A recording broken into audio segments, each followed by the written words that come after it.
세계 최단 지원 시간 완전 무선 이어폰. 이것이 바로 D램의 최신작 W1을 대표하는 문구입니다. 2020년 1월 29일 비로소 세상에 나오게 되었는데요. D램 HT1에 이어 두 번째로 출시된 코드리스 이어폰 W1 어떤 녀석인지 살펴보도록 하겠습니다.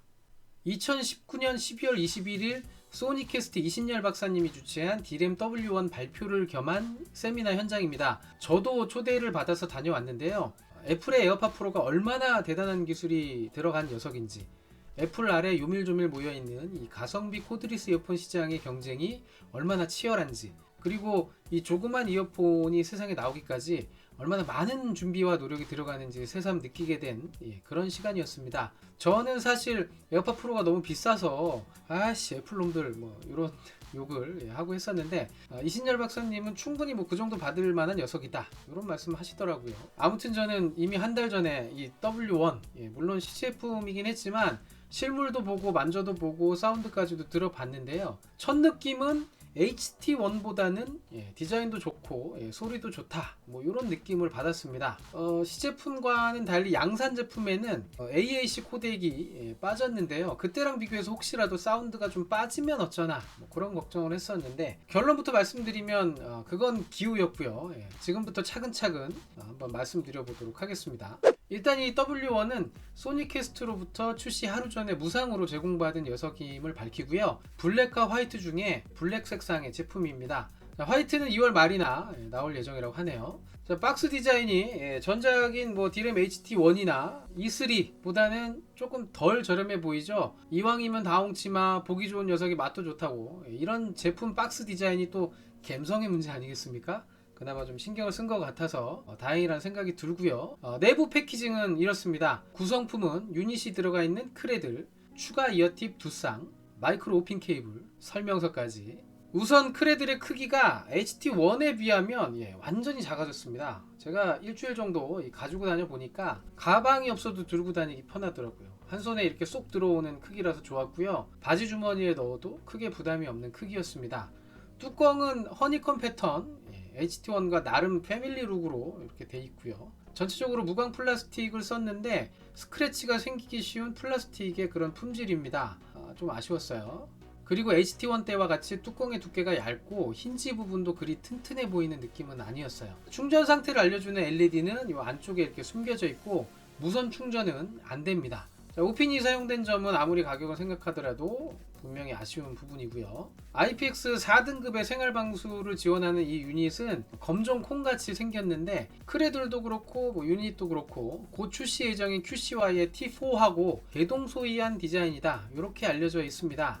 근데 뭐 출시는 이게 먼저 된 거니까 여튼간에 뭐 여전히 D램과 QC와의 협력은 계속되고 있고요. HT1 때보다는 그나마 괜찮은 그런 디자인이긴 한데 사용된 플라스틱이 조금 저렴해 보이는 그런 느낌입니다. 그리고 크기 같은 경우에도 언뜻 보면 뭐 비슷해 보이지만 잘 살펴보면 HT1보다는 W1이 조금 더 큰 느낌이고, 다만 이제 노즐까지 내려가는 이 부분이 HT1에 비해서는 W1이 조금 짧아져서 이거는 착용할 때 좀 착용감하고도 연결되는 그런 모습일 것 같아요. D램 로고가 새겨진 하우징, 이 회색 부분 전체가 버튼이고요. 크게 힘을 주지 않아도 잘 눌러집니다. 밑으로는 이렇게 마이크가 있고 검은색 이어팁이 보이는데, W1에 쓰인 이 오르자 이어팁은 기존의 오르자 이어팁이 아니고요. 코드리스 이어폰용으로 별도 제작된 녀석인데, 기존의 오르자 이어팁보다는 높이가 낮아져가지고 크레들의 유닛을 넣을 때 붕 뜨거나 뚜껑이 안 닫히거나 뭐 하는 그런 일은 없습니다. 당연히 비슷한 가격대의 다른 코드리스 이어폰의 이어팁 품질보다는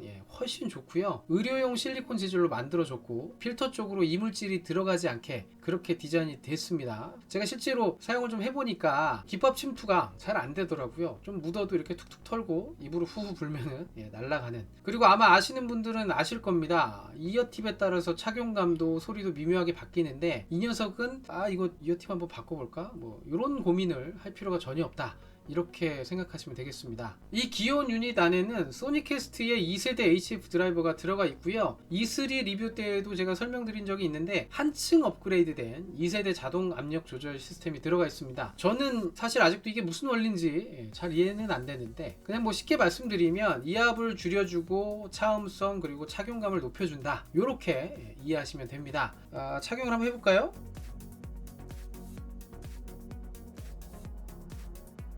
확실히 착용감도 좋고 차음성도 좋습니다. 이압이 거의 느껴지지 않고요. 부드럽게 이렇게 기안으로 쏙 들어가는 그런 느낌입니다. 웅웅거리는 느낌도 뭐 다른 코드리스 이어폰에 비해서는 그렇게 느낌이 크지 않고요. 페어링은 아주 쉽게 되는데요. 보통의 코드리스 이어폰처럼 마스터 이렇게 슬레이브 개념으로 연결되는 게 아니고 양쪽 유닛 모두 이 레프트 라이트 신호를 동시에 다 받습니다. 그래서 싱글 모드나 듀얼 모드로 사용하는 게 굉장히 용이하죠. 이게 뭔 얘기냐 하면 이렇게 하나만 꺼내가지고 먼저 음악을 듣고 있다가 하나를 꺼내도 짧은 비품이 살짝 들리긴 하는데 끊기지 않고 바로 스테레오로 연결이 되고, 이 처음에 꺼냈던 요 녀석을 크레들에 다시 집어넣어도 나중에 꺼낸 녀석의 연결이 잠깐도 끊기는 일 없이 계속해서 음악을 들을 수 있다. 한마디로 그냥 뭐 아무렇게나 이렇게 막 꺼냈으면 된다는 건데, 갤럭시 이게 버즈 같은 경우나 애플의 에어팟처럼 동작을 한다는 거고요. 사용을 해보니까 정말 굉장히 편했습니다. W1의 최대 장점은 뭐니 해도 엄청나게 짧은 그런 레이턴시를 가지고 있다는 거죠. 그것도 무려 48ms라는 전 세계에 이 현존하는 코드리스 이어폰 중에는 가장 짧은 레이턴시를 가지고 있는데요. 실제로 영상을 볼 때나 뭐 게임을 할 때 영상과 음성 간 딜레이를 전혀 느낄 수가 없었습니다. 코드리스 이어폰이 유선 이어폰에 비해서 제일 불편했던 점이 바로 이 레이턴시였잖아요. 이제는 리듬 게임이라든지 뭐 배틀그라운드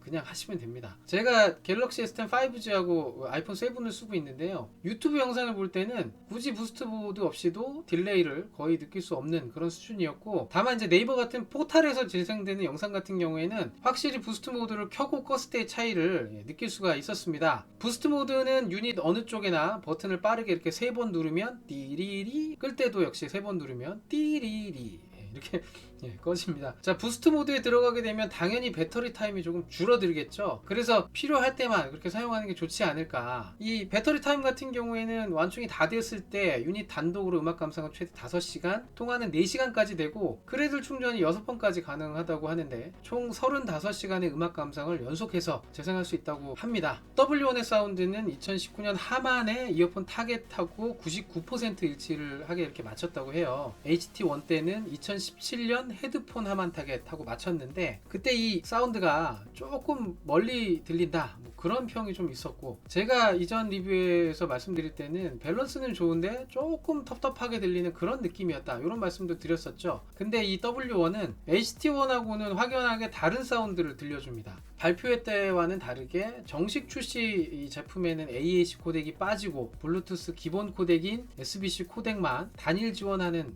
그런 걸로 출시가 돼서 이거 소리가 좀 다르게 느껴지지 않을까 뭐 그런 걱정을 했는데, 그거는 좀 기우였고, 전체적으로 밸런스가 굉장히 좋으면서도 맑고 깨끗한 그런 사운드를 들려줬습니다. HT1 때보다는 저음역대 이미지가 훨씬 더 단단하고 존재감이 있고요. 그리고 중고음역대가 조금 더 앞으로 당겨진 그런 느낌을 받았습니다. 그리고 이 HT1의 불만 중에 하나가 최대 볼륨이 좀 작았다는 거였는데, W1은 그거보다는 조금 더 커져서 그 점은 괜찮았고요. 다만 이 볼륨은 커지긴 했는데 제가 바깥에서 좀 아웃도어에서 들어보니까 중저음역대가 상대적으로 조금 부족한 거 아닌가 이런 생각은 좀 들었습니다. 제일 좋았던 건 악기와 보컬의 이미지가 매우 잘 그려졌다는 건데요. 진짜 해상도 하고 정의감 이런 부분에 있어서는 정말 발군이다. 타격감도 준수하고요. 튜닝에 엄청난 공을 들였다는 게 느껴지는 그런 사운드인 것만큼은 분명합니다. 작년부터 다양한 코드리스 이어폰 리뷰를 했지만 가격을 생각한다면 음질이나 음색으로 W1을 깎아내리기는 어렵지 않을까 싶습니다. 이 AAC 코덱이 빠진 부분 때문에 실망하신 분들이 굉장히 많을 거라고 생각을 하는데,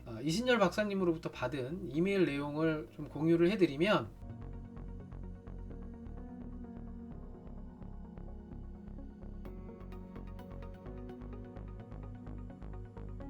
어떻게 이해가 좀 되시나요? 결국 AAC 코덱으로 부스트 모드를 사용할 경우에 이 아이폰에서 발생되는 문제를 해결하기가 좀 어려웠다. 그래서 SBC 단일 코덱으로 출시를 했다는 그런 말인데, 제가 사운드를 들어보니까 이게 AAC 코덱인지 뭐 SBC 코덱인지 저는 사실 이거를 전혀 분간을 못하겠어서 큰 불만은 없습니다만, 출시하기 전에 이런 내용들을 조금 미리 공지해 주었다면, 미리 좀 안내를 해주었다면 어땠을까. 그리고 제품 설명에 스펙란에 지원 코덱명을 명확하게 좀 명시를 해주고 뭐 그랬으면 더 좋지 않았을까 이런 생각은 들었습니다. 디램 W1을 기다리고 있던 팬들이 많았다 보니까 기대했던 것만큼의 뭐 실망도 있고 한 것 같아요. 나 제속 타고 움직이고 있는데 어, 5호선이 좀 시끄럽잖아. 아니 뭐야 이거? 느껴질걸? 지금 시끄러워. 이게 좀 소음이 크고 그러면은 소음하고 많이 섞여 들어가는 것 같아, 그지? 아, 이런 모양으로 생긴 코드리스 이어폰, 게다가 마이크가 하나밖에 없는 이어폰의 통합 품질이 되게 좋을 수가 사실 없습니다. 거의 힘들죠. W1도 마찬가지고요. 뭐 아무리 주변 소음을 제거하고 목소리만 들려준다 하더라도 뭐 조용한 데서야 크게 문제가 없겠죠, 당연히. 그리고 뭐 길거리 정도 걸으면서 통화하는 거에는 큰 문제는 없겠지만, 이 움직이는 지하철 굉장히 시끄럽잖아요. 이런 데서 통화하기는 조금 어려운 부분이 있었습니다. 물론 뭐 시끄러운 곳에서는 이 유닛 한쪽을 입 가까이에 대고 이렇게 얘기를 하면 어느 정도 간단한 통화는 가능하다는 부분, 그 정도만 생각하시면 될 것 같아요. 소니 캐스트의 D락이나 D램으로 이어 리시버의 세계에 빠지신 분들이 꽤 많으시죠? 극강의 가성비를 추구하는 국산 대표 이어폰 브랜드가 바로 소니 캐스트인데요. 이번에 출시된 이 D램 W1은 39,800원이라는 저렴한 가격으로 레이턴시와 사운드에 포커스를 맞춘 그런 코드리스 이어폰입니다. 제가 일주일 정도 출퇴근하면서 사용을 해본 결과 연결 안정성도 나름 준수했습니다. 퇴근할 때 1호선을 잠깐 타거든요. 이 퇴근 시간 지하철 1호선이 얼마나 사람이 많은지는 뭐 굳이 말씀 안 드려도 아실 거예요. 거의 콩나물 치료처럼 이렇게 껴가야 되는데 그때는 조금 연결이 왔다 갔다 하더라고요. 그런 경우를 제외하고는 거의 끊긴 일이 없었습니다.